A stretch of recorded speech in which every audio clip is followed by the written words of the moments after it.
So the church at Sardis was on the whole dead, but there were still a few that were still following Christ. And this leads us to our last question about the church at Sardis, which is a question that people do have because we are surrounded by denominationalism. Denominationalism just means many different divisions of churches. And so the question is, does this church, the church at Sardis, that is described as a dead church, give us the idea that it is okay to worship with denominations who would be described as dead, they're not working the works of Christ, so long as we remain righteous? Because we had discussed that that we are going to be judged by what we do. Is that what this church is teaching us? The Lord's shaking his head no. And why? Well, when there's error, and you're there, it's like condoning it. Silence is consent. You try and make effort to rectify them getting back on track when they refuse to. It's better to pick up and go to somewhere where they're faithful. What was wrong with the church at Sardis? You're on the right track. I'm not saying. What was wrong with the church at Sardis? They were described as dead. Why? They just had a reputation or a name for being alive. Were they at one time alive? Yeah. You can't be dead if you were not at one time alive. The inanimate objects are not dead. They're just they were never alive. This church was Christ's church. This church had believers who had been baptized for the remission of sins, who had been following Christ, but somewhere along the way had stopped working and had stopped growing. From the outside, they may have looked like a church that was alive. They had a reputation for being alive. So you might have been able to walk into their services and see nothing wrong. I don't know. You might not. There might have been some things that you would notice that might sort of maybe set off some alarm bells. But this church is not described like the church at Thyatira is, with some false doctrine that needed corrected. Like some of the other churches that we're dealing with. It is just here described as dead. But the point is, it was alive. This church at Sardis is not a denomination. It's not. It's Christ's church. A denomination was never Christ's church. They are, as we discussed about a month ago, if the church that we go to is not following what Christ's word says when it comes to the very basics of how to become a Christian, they're not Christ's church. I can't become a Christian my way. I have to become a Christian Christ's way. And if the church that I'm going to is not teaching that, they're not Christ's church. They aren't the example of the church at Sardis. They were never alive to begin with. Whereas the church at Sardis was. Jeff? One thing that Jesus has commanded that every Christian needs to understand is we're commanded to worship in spirit and truth. Worshiping in spirit is my responsibility. No one can examine my heart and tell me if I'm worshiping with my spirit. How could they? They can't see my spirit. Yeah. But in truth, that is what we see. It is the way in which we worship. So if I go somewhere and I can't worship in spirit and truth, then I have broken the Lord's commandment. Yeah. And from everything we see, Christ is not condemning them for accepting something that's not true. He is condemning them for not working. In other words, sort of what Jeff was saying about the spirit part. He wasn't talking to them about the truth part. Thyatira had that problem. They were accepting fornication and idol worship. That was a problem that needed correcting. Sardis was a church that didn't work. In other words, they had a heart problem. They might have been doing everything that Christ may have commanded. They might have been caring for the needy of the saints. They might have been worshiping the proper way. They might have been doing all this, but they stopped working. At one time or another, they stopped working. But the people who were alive in those congregations, they were still working. They were still doing what Christ had wanted them to do. So they were worshiping in spirit and in truth. That's what the lesson we can learn from Sardis is. Yes, we are judged individually. We're not going to be judged as a church. But we have to be a member of Christ's church. That is something that we cannot compromise on. If we are not a member of Christ's church, we are not a Christian. And so Sardis was one of Christ's church. As far as part of Christ's church, the people there were Christians. If the church I go to doesn't convert people to Christ, that's not the church that is of Christ. Doesn't matter what the sign says out front. In some ways it doesn't. Are they making Christians? Are they making disciples? Are they teaching what God's Word says? If they are not, and are unwilling to correct, then that's not a church we can attend. That's not the lesson of Sardis. So no, church at Sardis is not an example for us to say, well, it doesn't matter what church you worship with as long as you worship correctly. Well, we don't find that anything was wrong with the worship. It was wrong with the working. And so that's our example. Any other comments? Jeff? It's interesting nowadays that it's reversed now. Most people will judge spirit. They will look at a group or something and say, well, they don't judge, or they don't worship in a spiritual way. They don't have the spirit. You know, that which cannot be seen, they judge hearts. But when it comes to truth, well, we don't make any judgment on that. No. Everybody can, we wouldn't judge that. Anybody can. Truth is what you want it to be. You worship how you want it. But they will quickly judge your heart. Oh, you don't worship in a very spiritual manner. Yeah. Well, in comparison. Like I said, it all has to do with, I sometimes think, perspective. And understanding what spiritual means. That's what our lesson was on last week. What does spiritual mean? Because there's a lot of confusion. A lot of people think spiritual means exciting and lively and I'm not saying worship needs to be boring. I'm not saying it should lull us to sleep, or that's not it at all. But judging based on emotion, that's not spiritual. We can be as emotional as we want and not have be worshiping God in spirit at all. And so God is spirit, God is a being, He's not an emotion. And we must worship Him in spirit and in truth. Sardis seemed to not have a problem with truth. They did have a problem with spirit. They stopped working. And Christ said, needs to be corrected. Christ was going to come quickly. And He said, you need to strengthen that which is still alive. And there were those who had not soiled their garments, it says, and they would be saved. It's comforting to know that I will not be judged by the hypocrisy of others. And you might not be judged by my hypocrisy if there's hypocrisy.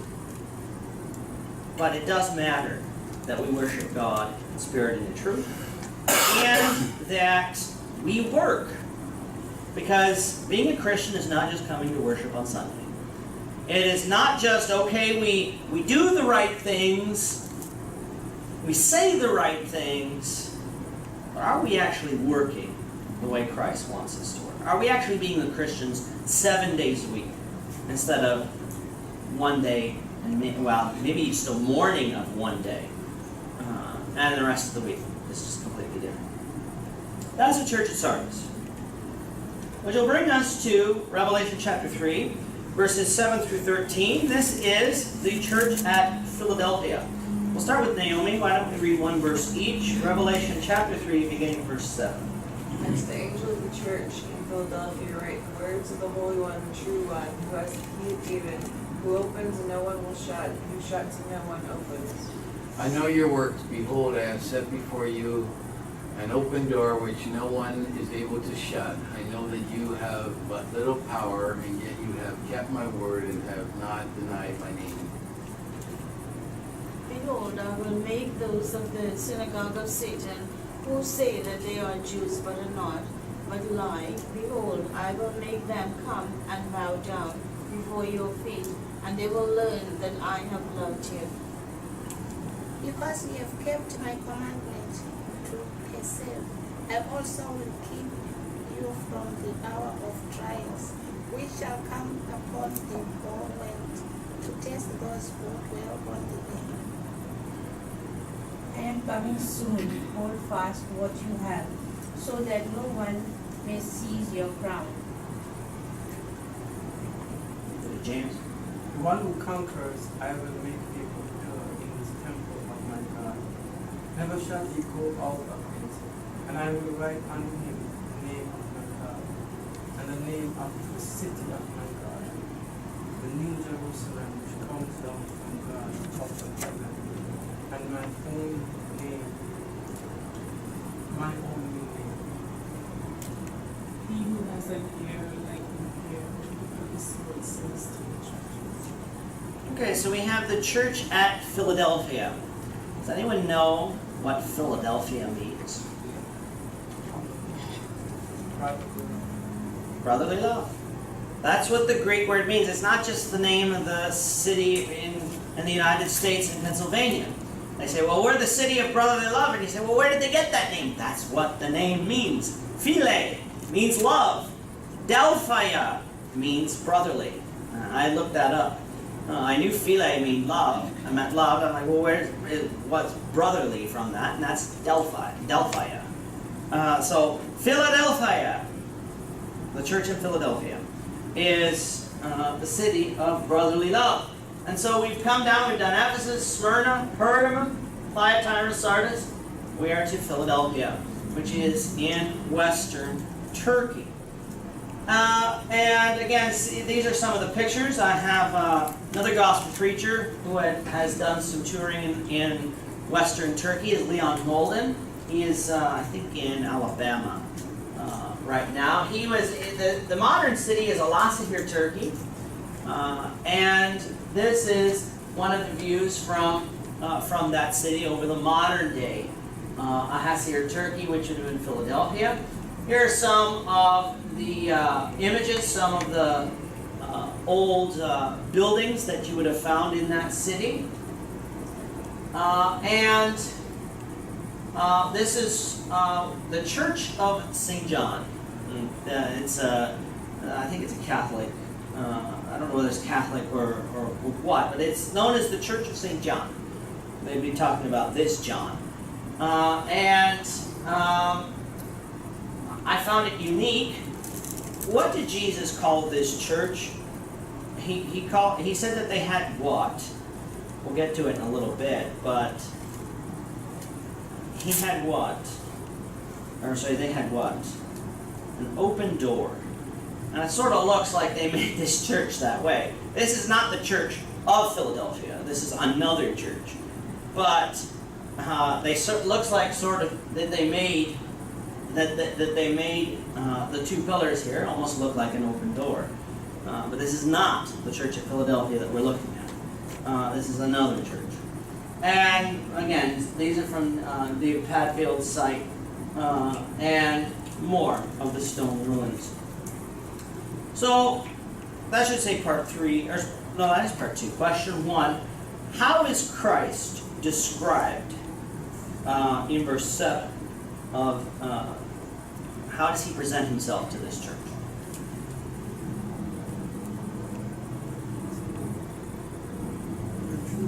I heard someone say it. He's holy and true. He is holy and true. These are the things, says he, that is holy and true. What else?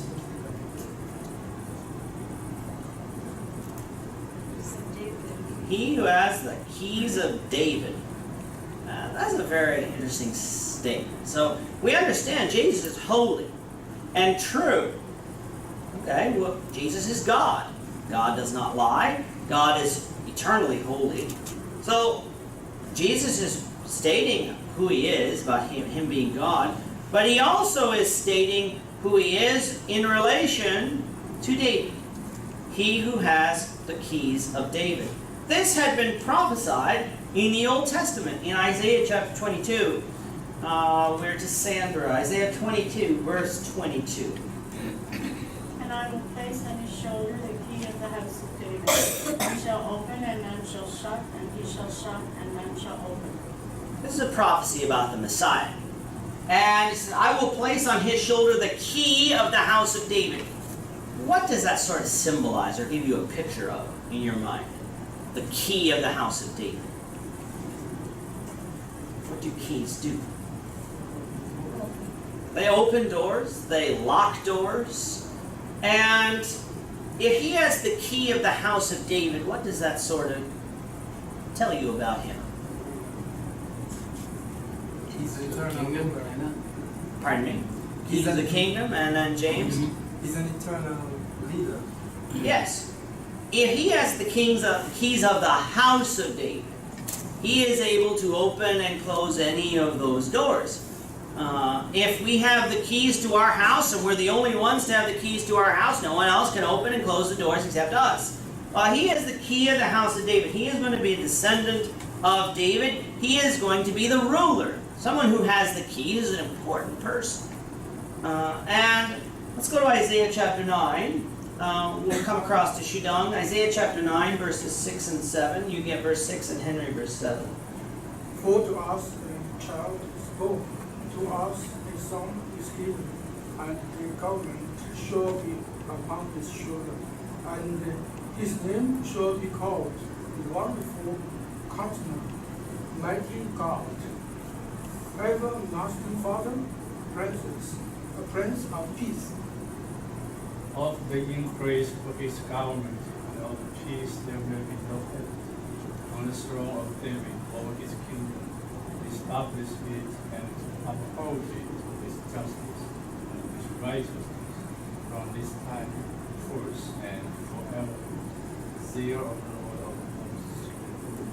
Another prophecy from Isaiah chapter 9 about this Messiah who was going to become, he was going to be born, and he was going to be all of these things. Wonderful Counselor, Mighty God, Everlasting Father, Prince of Peace. But he was going to rule on the throne of David. Now, we know that's not the physical throne of David. It's over the spiritual house of David. But his kingdom is going to be a kingdom that lasts forever. Well, the scriptures in the Old Testament prophesied that a Messiah was coming. The New Testament apply those prophecies to Jesus. In Luke chapter 1, verses 31 through 33, we'll start with Cherry. We'll do one verse each, 31 through 33.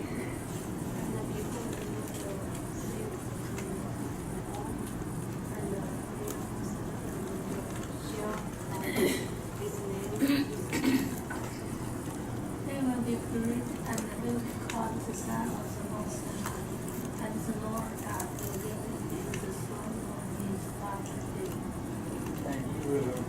And he will reign over the house of Jacob forever, and of his kingdom there will be no end. Luke here is talking about the angel speaking to Mary, and he says, behold, you will conceive in your womb, and you will bear a son. You will call his name Jesus. And this is who he will be. He will be the Son of the Most High, and he will be a king. He will reign on the throne of his father David. Now, Mary was a descendant of David. Jesus had a right to that throne. We know that to be a spiritual throne, yes. But Luke here is saying, you know those Old Testament prophecies back in Isaiah and all of these other things? They're talking about him, Jesus. In Acts chapter 15, verses 13 through 18, we'll start with KC. Acts 15 verses 13 through 18. Anyone who wants to read? One verse each. After they finished speaking, Peter said, "Brothers, listen to me. It's on the board if you want it. Okay. Oh, sorry. Simon has declared how God had first visited the Gentiles to take out of them a people for his name." Come on, Jeff. And with this, the words of the prophets agree, just as it is written. After this I will return, and I will rebuild the tent of David that has fallen. I will rebuild its ruins, and I will restore it. That the remnant of mankind may seek the Lord, and all the Gentiles who are called by my name, says the Lord who makes these things. Just get verse 18. Known from old. Known from old. It's very known from of old. James here is speaking. This is the gathering of the apostles and the elders at Jerusalem because there was a question about circumcision, whether Gentiles had to obey the law of Moses. Peter had already spoken. Paul and Barnabas had already spoken. Now we have a man named James. And he gets up and he talks about Simon has related how he first went to the Gentiles, that's Peter, to take on a people for his name. And this was written in the words of the prophets, and they agreed that he was going to rebuild the tent of David, which had fallen. And the remnant of mankind may seek the Lord, and all the Gentiles who will call on my name, says the Lord, who makes these things happen. Jesus was a king, and that's what enabled the Gentiles and the Jews to be saved. It was one kingdom. It was not many kingdoms. It was one kingdom. Jesus was going to reign. In Acts chapter 2, verses 25 through 33, that's Peter's sermon on the day of Pentecost. And he talks about how Jesus was crucified, but God raised him up the third day, and now he reigns on the throne of David. So, when Jesus describes himself as having the key of David, he is telling this church that he is king. He is the Messiah that was prophesied in the Old Testament, that he was king. He had the keys of the house of David. And because he is king, you need to listen to what he says. And so this church, as we had discussed a few moments ago, was known to Christ by their works. And Christ said he set before them an open door, an opportunity. What does that mean? What does it mean? He says, I've set before you an open door. What does that mean in verse 8? Pardon me? It's like a way to salvation. Yeah, it's a way, it's an opportunity, but he's giving them an opportunity. Open doors mean that they're going to be able to walk through freely. If you have a closed door, you can't go through. You're prevented from going through. And sometimes we're presented with closed doors in our lives. Places that we cannot go. They may not be wrong to go, but we just can't go there. Remember, Paul, at some times, he wanted to go certain places. And the Holy Spirit said, no, you're not going to go. I don't want you to go. That's a closed door. An open door, we can just walk right through. We need to pray for open doors in our lives. Open doors to spread the gospel. Open doors to go and talk to people about Christ. Open doors. And Philadelphia is one of those places. In 1 Corinthians chapter 16, we'll start with Gord and Calla, verses 8 and 9. But I will stay in Ephesus until Pentecost. For a wide door for me, effective work has opened to me, and there are many adversaries. This is the close of the book of 1 Corinthians. And Paul says, I will stay in Ephesus until Pentecost. That tells us where he's writing from. He's going to stay in Ephesus. Why was he going to stay in Ephesus? He had a wide door. Christ had opened a door for him. The city of Ephesus needed the gospel, and there was an ability for the gospel to be preached there. And we know the church at Ephesus, up until the book of Revelation, was a very strong church. And they were a very zealous church. City of Ephesus, that was an open door. Colossians chapter 4, verses 2 and 3, we get Lisa and Annette. Continue steadfastly in prayer, being watchful in it with thanksgiving. At the same time, pray for us, that God may open to us a door to the world to declare the mystery of Christ, on account of which I am in prison. Again, Paul is praying, saying, pray for open doors. We need to pray for open doors to spread the gospel. Philadelphia has been given a blessing. You have been given an open door. And we're going to find that Christ is going to even spare them some of the persecution that was going to be coming, because he had opened this door to him. Jesus said no man could shut this door. In other words, because he had the keys, remember? He had the keys. No man can shut this door. No one's going to shut it for you. His word would succeed. Let's get us to our question. For what things is this church commended? Verse 8. Someone said something. Because of the word. They kept the word.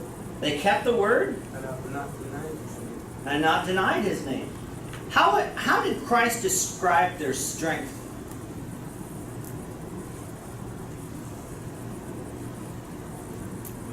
Little strength. Christ did not come along and say that they are the strongest of people. But they had enough strength. Sometimes we measure ourselves and we say, well, I am not like this person. I am not as strong as this person. I can compare myself physically to many people in this congregation, and I will find stronger people than me. And it doesn't take much to be stronger than me, but there are stronger men and stronger women than me. Does that mean I am somehow inadequate? No, it just means I have different areas that I'm good at, and I may not be as physically strong. But I have enough strength. I can do things. I just can't do everything.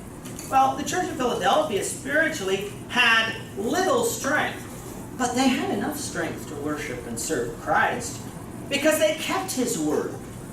They did not deny His name. They had faced persecution. That's the opportunity when you have to deny Christ, is when you're facing adversity.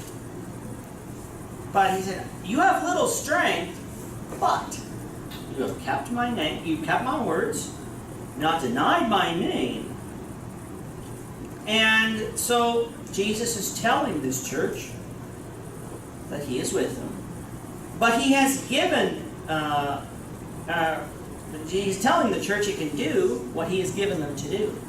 The work that He has given them to work. He is not going to lay a burden on this church that they cannot bear. We cannot, when we're teaching a baby certain things. We don't give a small child something heavy to carry. We're not going to lay that burden on them. They don't have a lot of strength. We'll give them what they can carry. Children want to sometimes carry things that they can't lift. They want to be helpful, but they want to carry things they can't lift. They say, no, you can't carry this. But instead of telling the child not to carry anything, give them something that they can carry. Well, Christ is giving them work to do, but it's work that they can accomplish. And Christ will be with them when the Jews try to stop them, in verse 9, and when trials and persecutions do come. They're going to be a church that needs to work. Just like every other church. They can't just sit back and say, well, we have little strength. We'll just basically go through the motions. No. Christ gave them work. He provided them an open door. He said, go out and teach. Go out and teach the gospel. Use your strength to do the work I have given you. And question 3 says, since the Lord will come quickly, what exhortation does he give them in verse 11?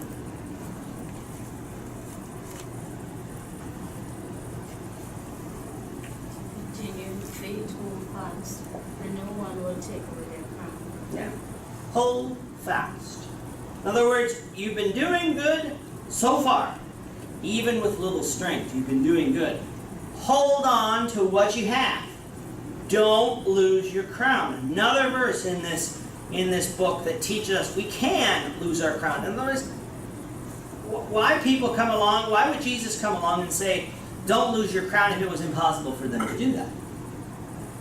They could. The Lord will come quickly. Hold fast to what you have. Don't let go. Jeff? I think that's partly answers question number 2 for what the church is commanded. Yeah. They're reminded sort of in a subtle way that have something that's valuable and worth holding on to. Yeah. Hold to it. Yeah. It's partly an encouragement when you think, well, because I think it has to be that people that fall away begin to forget the value of what they have. What they have is worth a crown. Mm-hmm. And forget that, we would easily let it go because it's value. Yeah, and that's really a lot of the time when I think people fall away, they forget. Some people might never have had faith to begin, but most people do. Most people are that they get past the wayside ground. They've heard the gospel, but for whatever reason, either they get the cares of this world and the persecutions get them, or they stop working. They forget. Christ is telling the church, don't forget. Hold on to what you have. Persecution will come. And if you let go, you will lose your crown. But what is the promised reward, then, to them that overcomes? In verse 12.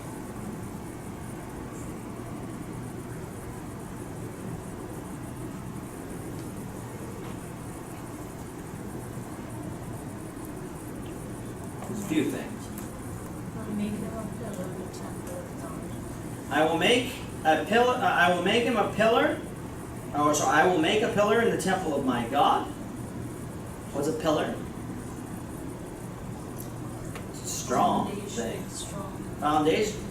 They were compared to as little strength. I'm going to make you a pillar. Strong. I'm going to make you strong. What else?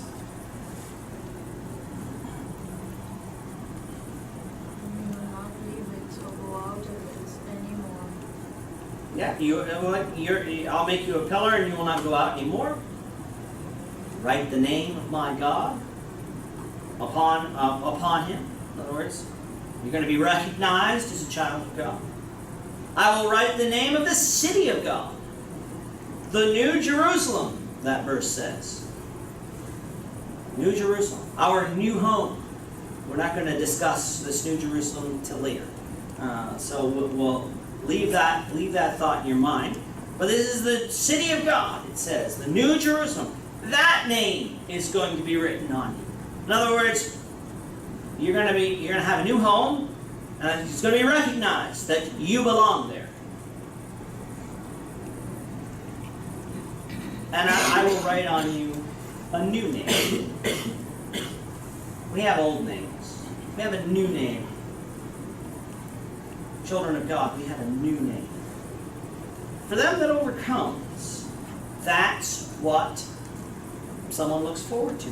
Again, it's the same reward that we talked about to them that overcomes in the previous 5 churches. It's heaven, the hope of heaven, eternal life. It's the same thing, just in a different way. And so he closes, he that hath an ear, let him hear what the Spirit says to the churches. This church in Philadelphia was one of the 2 churches that did not have anything that Christ had against them. Church of Smyrna was another one of those churches. And this church can be described as the church of the open door. Christ had opened a door for them. They had been working, they had been continuing on, and they were following what Christ said. Our final question is, how is this church similar to the church at Smyrna? And how is it different? And this is the type of question that it's hard to answer right now. So we are actually within 1 minute of the bell actually going. So what I'd like you to do for this week is to take a look at this question. Go back to Revelation chapter 2 and take a look at the church of Smyrna. And then come and take a look at the church of Philadelphia. These are the two churches that have had nothing spoken against them. What is similar and what is different? Because there are some differences.